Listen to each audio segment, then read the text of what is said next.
Olá, sou Rosemar Almeida Silva, aluna do curso de Pedagogia, turma 2019-1. Vou discorrer alguns fragmentos da educação na Primeira República, período 1889 a 1930, bem como suas principais correntes pedagógicas. Inicio minha fala fazendo menção de três importantes reformas que influenciaram a educação nessa Primeira República: a Reforma Benjamin Constant, Reforma Epitácio Pessoa e Reforma Rivadavia. Essas reformas educacionais relacionaram-se com três correntes pedagógicas da época, que foram pedagogia tradicional, a pedagogia nova e a pedagogia libertária. Porém, cada uma delas representava os interesses e anseios de classes distintas da sociedade. Esse período da Primeira República foi também chamado República Velha, por se tratar da Primeira República, lógico, e ainda de República Oligárquica, porque vinha de um governo de poucos. Essa Primeira República foi marcada pelo coronelismo, homens poderosos, donos das fazendas mais ricas, e por esse motivo recebiam permissão para se tornarem chefes das forças militares locais. Naquela época, já existia um abuso de poder, pois esses homens temidos coronéis eram tão poderosos que até os eleitores eram induzidos a votarem em quem fosse determinado por eles, o chamado voto de cabresto. Nesse período, Minas Gerais e São Paulo eram os maiores produtores da agricultura e pecuária. Daí surgiu a política do café com leite, e por esse poderio, eles eram que apresentavam os candidatos à presidência, do qual saía todo o controle dos outros estados brasileiros. E não foram poucos os acontecimentos que ocorreram nessa Primeira República. Nasciam as revoltas. A Revolta de Canudos, em 1897, a Guerra dos Contestados, que aconteceu de 1912 a 1916. Também a Revolta do Cangaço, que muito marcou a região Nordeste na questão da violência. Foi marcado ainda pelas revoltas urbanas, onde a República sofreu o reflexo da insatisfação do povo. E destacando também a Revolta da Vacina e a Revolta da Chibata. Essa conta de 1910 e originou-se por um tratamento violento que era dado aos integrantes do Corpo da Marinha, liderada por João Cândido. Bom, no que tange à educação, esse período foi permeado tanto pelas ideias liberais quanto pelas positivistas. Elas defendiam a educação no Brasil como elemento fundamental para o desenvolvimento do progresso e da modernidade, não só para a sociedade brasileira, mas para toda a nação. A primeira Constituição Republicana Brasileira, aprovada em 1891, começa a defender a necessidade de um ensino público, gratuito, laico para todos. É interessante citar que a ideia positivista defendia a razão e o conhecimento científico, e defendia que a escola era o berço e o centro da razão do conhecimento científico. Essa Constituição de 1891 defendia que a educação pública não deveria ter participação da Igreja Católica e de nenhuma outra instituição, ou seja, o ensino religioso ficaria de fora da escola. Destacamos aqui um marco de grande relevância para a educação, que foi a criação do Ministério da Instrução Pública em 1890, tendo por primeiro-ministro o coronel do Exército, Benjamin Constant, que também era um professor positivista radical.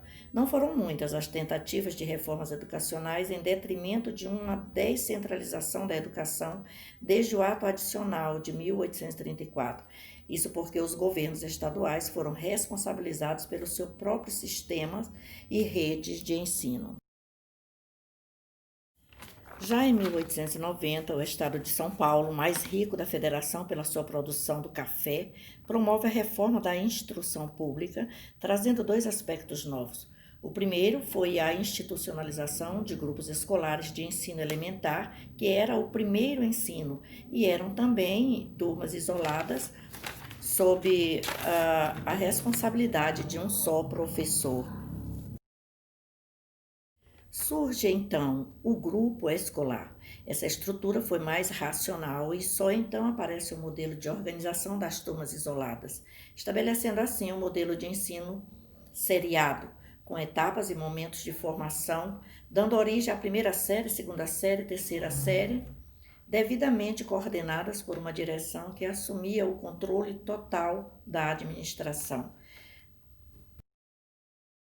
Nessa época, existia uma certa preocupação para a aprendizagem, mas mais para as arquiteturas dos prédios onde se aplicava o ensino, em uma competição com outros prédios, como as prefeituras.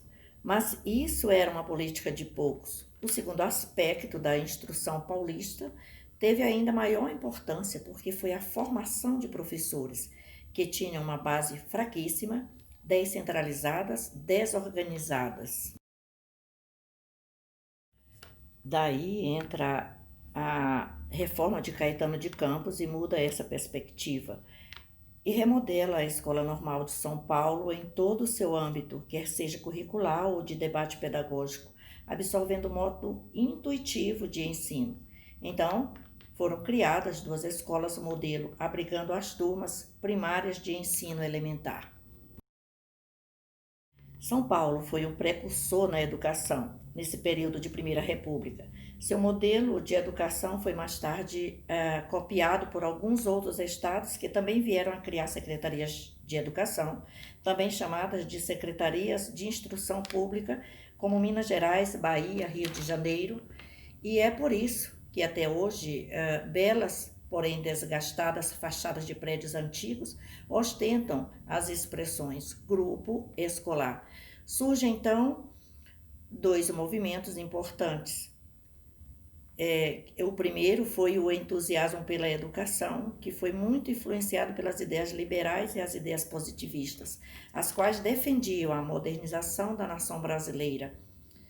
E também passava por um processo civilizatório observando os modelos internacionais. E o outro movimento foi o otimismo pedagógico, que por sua vez vinha defender a ampliação das escolas e além disso defendia a necessidade de debater a educação existente, ou seja, o debate curricular e o debate pedagógico, pois percebiam que não era suficiente só a criação de escolas, mas sim uma reformulação de conteúdos curriculares, notadamente inovar em conhecimentos, buscar inspiração nos filósofos, pensadores e educadores advindos da Europa e Estados Unidos.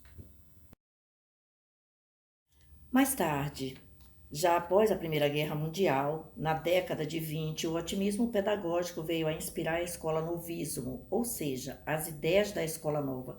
Seguidamente surgiram várias reformas, todas inspiradas pelos debates da escola nova, onde passou a permear os pensamentos das elites intelectuais do Brasil.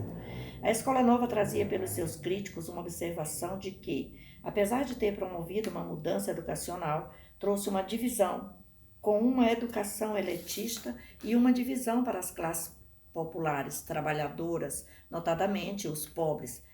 Esses críticos já falavam das desigualdades sociais, desde então, ricos e pobres separados por suas classes sociais. Importante saber que foi nesse tempo que surgiram as correntes anarquistas, que defendiam uma educação para a classe trabalhadora, uma educação libertária, libertadora, emancipadora. Aqui já se vislumbrava uma intelectualidade, uma cultura aprimorada para a classe do proletariado, uma educação que busca uma sociedade mais justa, visando independência e, consequentemente, melhoria de vida.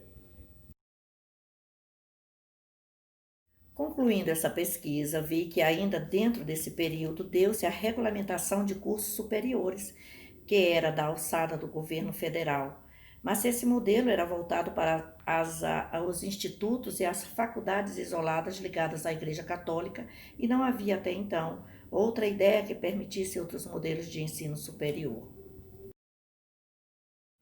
Aqui, meus agradecimentos, principalmente a Deus, que nos proporciona esta rica oportunidade em adquirir e aprimorar conhecimentos.